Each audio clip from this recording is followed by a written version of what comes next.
মোহাম্মদপুর এরিয়ায় আমার বলতেও ভয় লাগে যে আমি মোহাম্মদপুর এরিয়াতে।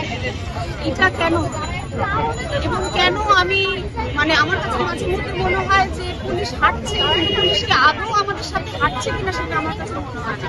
মানে প্রশাসনের বিষয়টা আমার কাছে ভীষণ মানে আমি বুঝে উঠতে পারছি না যে কেন এখনো মানে এখন দেশের পরিস্থিতি এই অবস্থায় চলে গেছে। আমি দেখছি হাতে মানুষ চাপাতে নিয়ে ঘুরছে, কেন এখনো এদেরকে ধরা হয় না এবং এদেরকে বিচার এখনো আবার ধরা হলে তাদেরকে ছেড়েও দেওয়া হয়। ব্যাপারটা খুবই সন্দেহজনক। কি বার্তা থাকবে? এটাই বার্তা থাকবে যে আমাদেরকে একসাথে থাকতে হবে,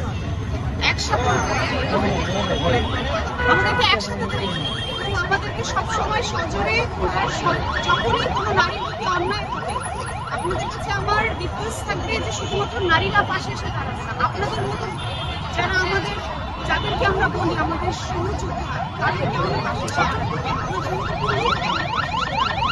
আমাদের কথাগুলো শুধু নারীরা বলতে কারণ আপনাদের দ্বারাই আমরা নিপীড়িত হই। আপনারা যদি একটা উদাহরণ সৃষ্টি করেন যে না আমরা নিপীড়ন করি না, আমরা নারীদের সাথে সমান তালে হাঁটতে চাই, সেই উদাহরণটা আপনাদেরকে সৃষ্টি করতে হবে। আমরা আমাদের কথাই বলবো কিন্তু আপনাদেরকেও আমাদের